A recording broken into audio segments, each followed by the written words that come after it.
الحمد لله وكفى وسلام على عباده الذين اصطفى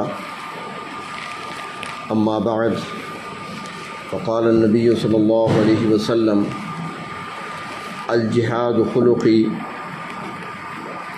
أو كما قال عليه الصلاة والسلام اللهم صل على سيدنا محمد وعلى آل سيدنا محمد وبارك وسلم۔ نبی اکرم صلی اللہ علیہ وسلم نے ارشاد فرمایا کہ جہاد میری خصلت ہے۔ جیسا کہ پہلے عرض کیا تھا کہ حضرت علی المرتضیٰ رضی اللہ تعالیٰ عنہ کی طرف سے کیے گئے سوال کے جواب میں جب انہوں نے پوچھا تھا کہ آپ کا طریقہ کیا ہے، تو آپ نے 17 جملے ارشاد فرمائے تھے، جن میں سے 15 پر گفتگو ہو چکی ہے، اور 16واں جملہ یہ تھا کہ الجہاد خلقی، جہاد میری خصلت ہے۔ جہاد کہتے ہیں کوشش کرنے کو، پوری توجہ کسی ایک کام پہ صرف کر دینا، اسی سے لفظ نکلا ہے جد و جہد، اور اس کی انتہا یہ ہے کہ کفار کے ساتھ قتال کرنا۔ اللہ تبارک و تعالی قرآن حکیم میں فرماتے ہیں کہ تم خرچ کرو اللہ کے راستے میں، جہاد کرو اللہ کے راستے میں، اپنی جانوں کے ذریعے سے اور اپنے مالوں کے ذریعے سے۔ یعنی جہاد مال کے ذریعے سے بھی ہوتا ہے اور نفس کے ذریعے سے بھی ہوتا ہے۔ اللہ کے راستے میں خرچ کرنا، لفظ جو آیا ہے وہ فی سبیل اللہ، اللہ کے راستے میں، وجاہدوا فی سبیل اللہ باموالکم وانفسکم، مال اللہ کے راستے میں خرچ کرنا۔ اور دوسری چیز ہے نفس کو اللہ کے راستے میں کھپا دینا۔ تو جہاد بالمال مال لگانے کا نام ہے، اور جہاد بالنفس اس کے بارے میں فرماتے ہیں کہ اس کی مختلف صورتیں ہیں۔ ایک صورت جہاد بالنفس کی ہے جس کو تزکیہ نفس کہا جاتا ہے، یعنی اللہ کی نافرمانی کو چھوڑ کر اللہ کی اطاعت کی طرف آ جانا، اپنے آپ کو اللہ تبارک و تعالیٰ کی اطاعت میں لگا دینا، اپنی زندگی کو اللہ کی اطاعت میں خرچ کرنا، صرف کرنا، یہ بھی ایک جہاد ہے۔ اور ایک حدیث شریف میں آتا ہے کہ نبی اکرم صلی اللہ علیہ وسلم ایک سفر سے واپس تشریف لائے، جہاد کا سفر تھا، تو آپ نے واپس تشریف لاتے ہوئے فرمایا کہ ہم جہاد اصغر سے جہاد اکبر کی طرف لوٹ آئے، یعنی نفس کے خلاف جہاد کرنا، یہ جہاد اکبر فرمایا اسے، کیونکہ نفس انسان کا دشمن ہے، شیطان بھی انسان کا دشمن ہے۔ نفس کے اندر خواہشات اٹھتی ہیں، اور خواہشات بعض اوقات ایسی ہوتی ہیں جو اللہ کی ناراضگی کا سبب بننے والی ہوتی ہیں۔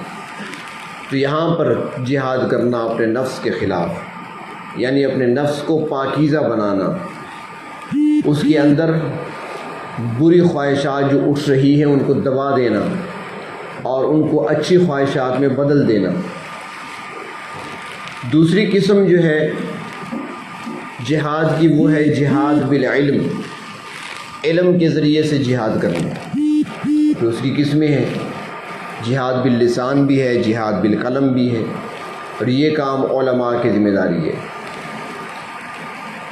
زبان کو استعمال کرتے ہوئے باطل کو جواب دینا، دین حق کی تبلیغ کرنا، کلمہ حق کو ادا کرنا، کسی سے مخلوق سے نہ ڈرتے ہوئے اللہ تبارک و تعالیٰ کا خوف دل میں رکھتے ہوئے سچی اور حق کی بات کہنا، بہت بڑا جہاد ہے۔ اور دوسرا ہے قلم کے ذریعے سے، کہ جب دشمن کی طرف سے اسلام کے خلاف لکھا جا رہا ہو تو اس کا جواب قلم کے ذریعے سے دینا، یا دین اسلام کی نشر و اشاعت قلم کے ذریعے سے، کتاب کے ذریعے سے کرنا، یہ بھی ایک جہاد ہے۔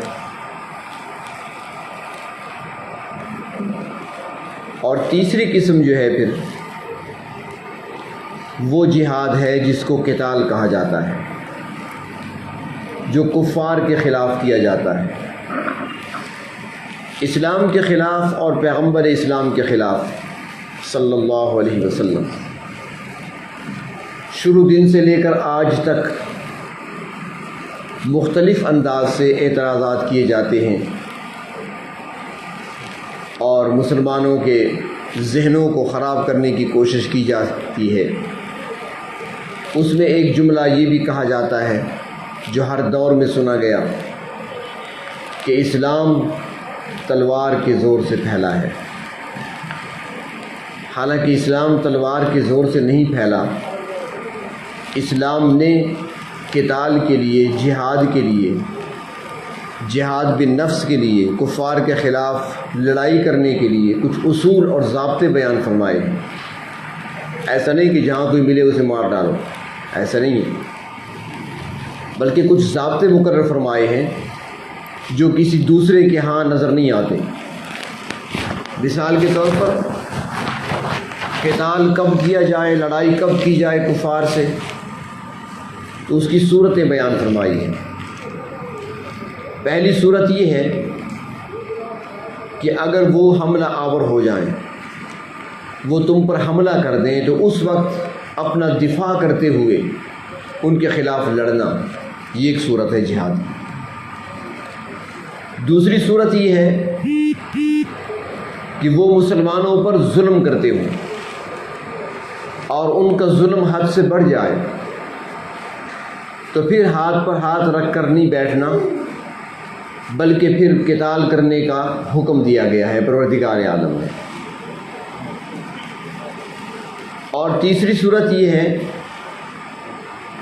کہ اگر وہ معاہدوں کو توڑ دیں، یعنی کفار کے ساتھ معاہدہ ہوا ہے، وہ معاہدوں کی خلاف ورزی کرنے لگے، معاہدے کو توڑ رہے ہیں، تو اس صورت میں ان کے خلاف قتال ہو سکتا ہے۔ جیسا نبی اکرم صلی اللہ علیہ وسلم نے حدیبیہ کے مقام پر معاہدہ فرمایا تھا، مشرکین مکہ سے معاہدہ ہوا اور آپ صلی اللہ علیہ وسلم نے معاہدے کی پابندی فرمائی، 10 سال تک کے لیے تھا معاہدہ، لیکن وہ معاہدہ کفار مکہ کی طرف سے ٹوٹ گیا، انہوں نے توڑ ڈالا، معاہدے کی خلاف ورزی کر بیٹھے، اور جب معاہدے کو توڑ دیا تو پھر ان کے خلاف تلوار اٹھانی پڑی، اور اس کے بعد ہی مکہ فتح ہوا۔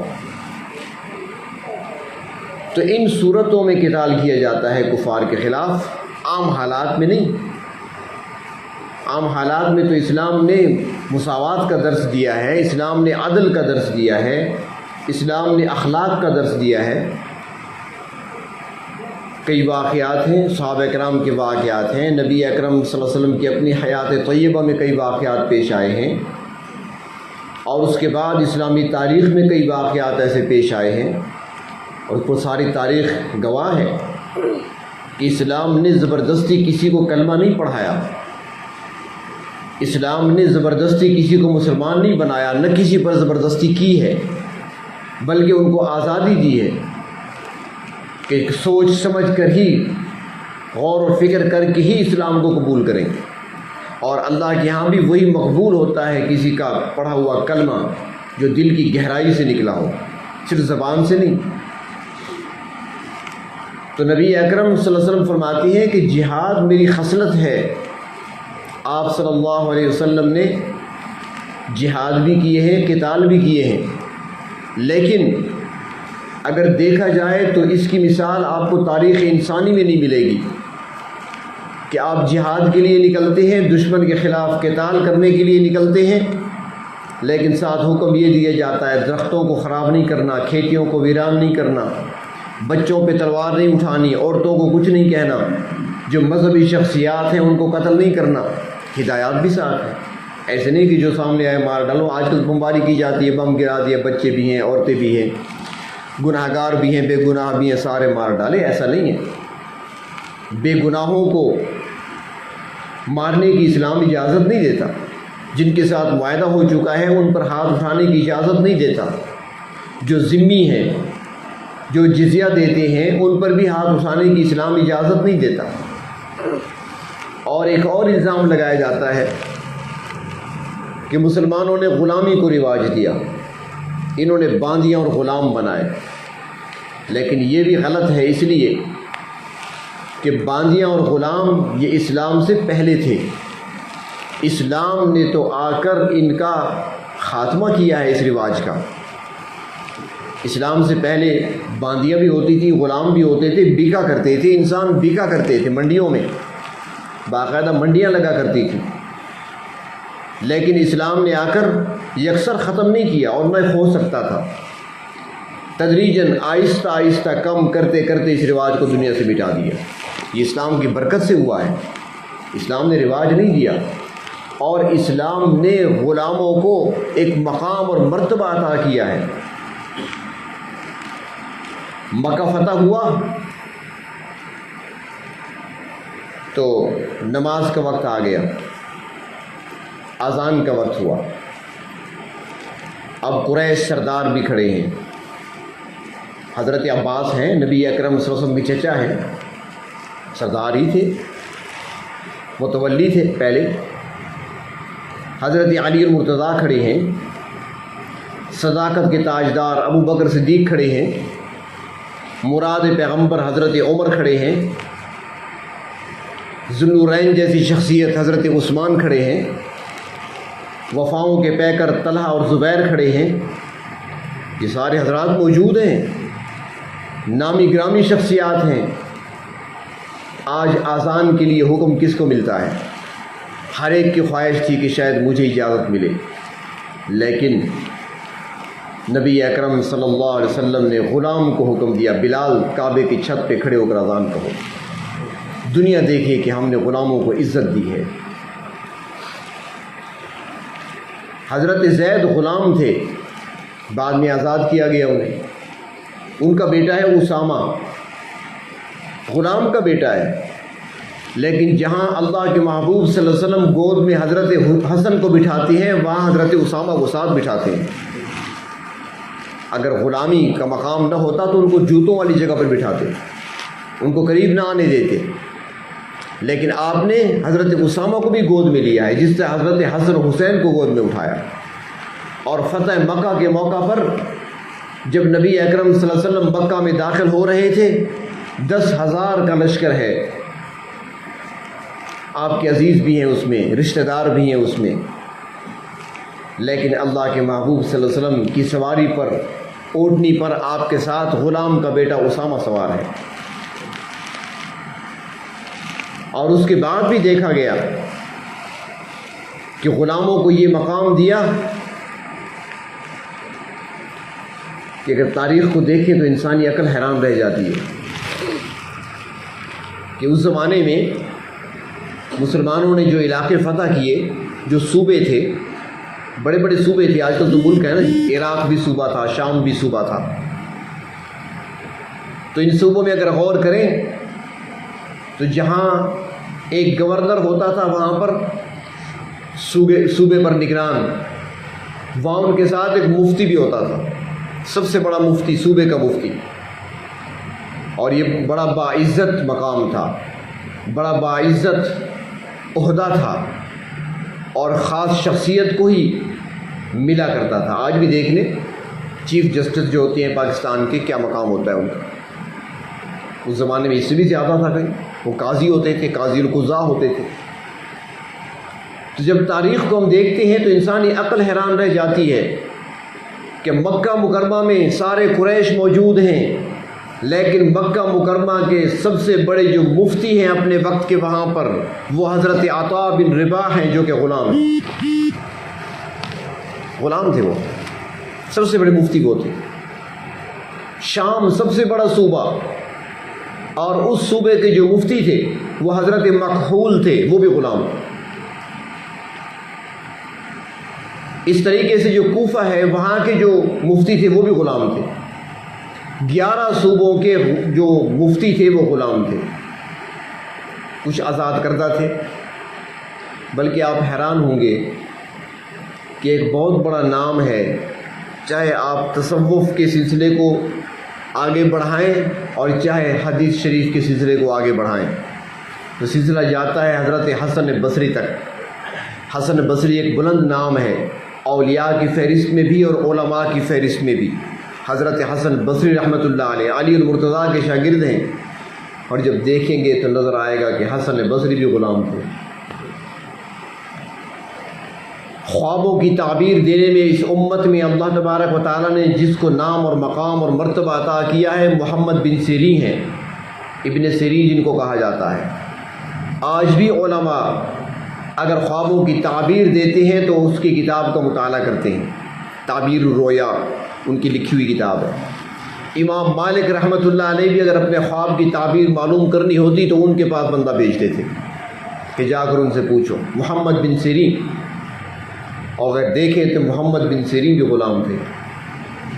اسلام نے تو غلاموں کو مقام دیا ہے، اسلام نے غلاموں کو مرتبہ عطا فرمایا۔ بلکہ اپنے ہندوستان میں دیکھ لیں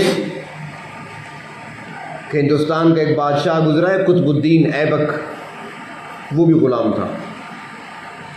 سلطان محمود غزنوی، ان کے والد سبکتگین، وہ بھی غلام تھے۔ ایک غلام کا بیٹا بادشاہ بنا، ہندوستان کا فاتح بنا، سومنات کا مندر جس نے فتح کیا۔ اسلام نے تو غلاموں کو ایک مقام اور مرتبہ دیا ہے۔ اسلام نے کہاں غلاموں کو ذلت اور رسوائی دی ہے؟ اسلام سے قبل ذلت اور رسوائی کے اندر تھے۔ یہ ایک الزام ہے، اور ایسا الزام جس کا ثبوت کوئی نہیں ان کے پاس۔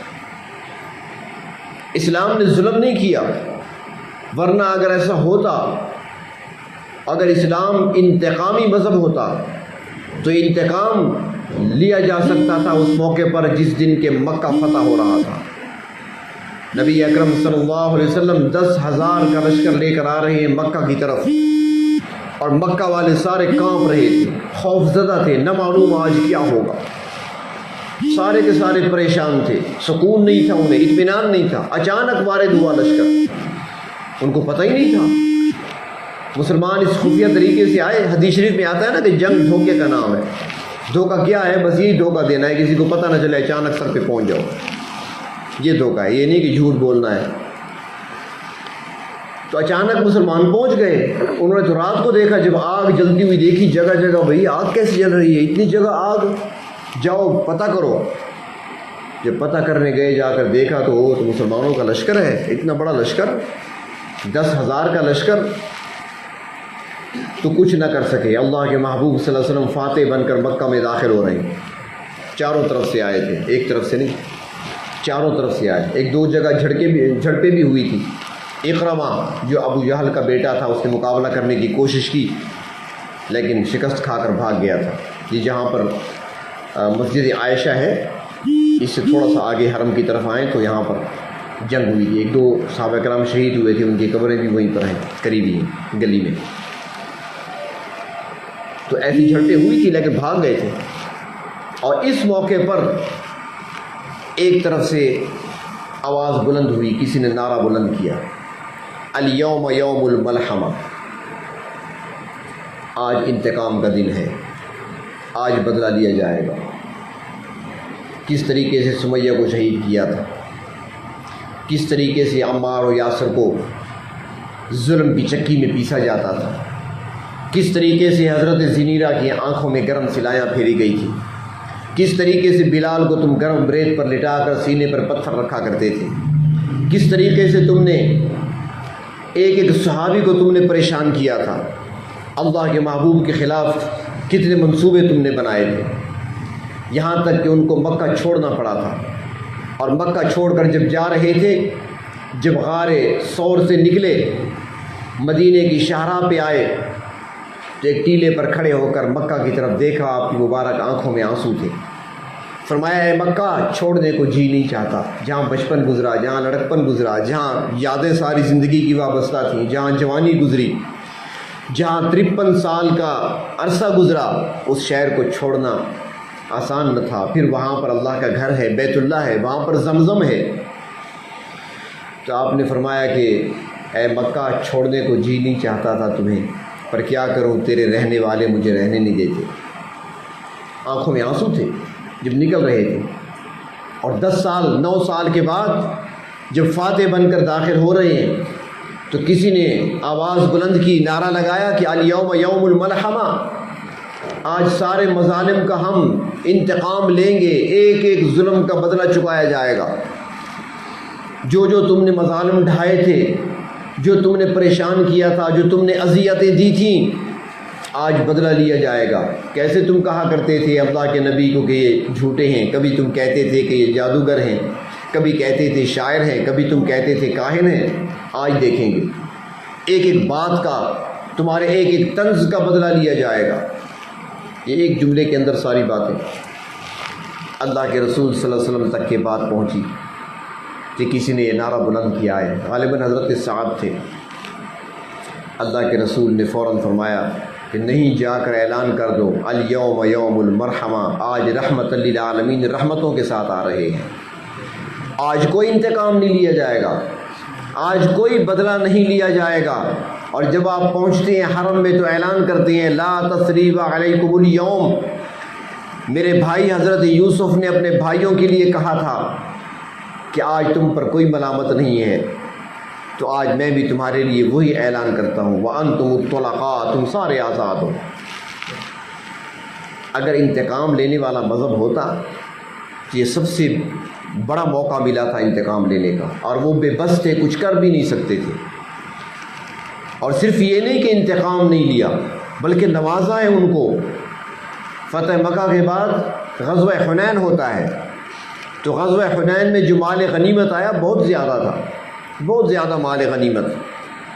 اور وہاں پر ایک مقام ہے جسے جعرانہ کہتے ہیں، جہاں سے لوگ عمرہ کرنے کے لیے جاتے ہیں، احرام باندھتے ہیں، 10 کلومیٹر کے فاصلے پہ ہے، وہیں پر تقسیم ہوا تھا مال غنیمت، اور وہیں سے نبی اکرم صلی اللہ علیہ وسلم نے رات کے وقت احرام باندھا تھا اور تشریف لائے تھے، عمرہ ادا کیا تھا، پھر واپس تشریف لے گئے تھے۔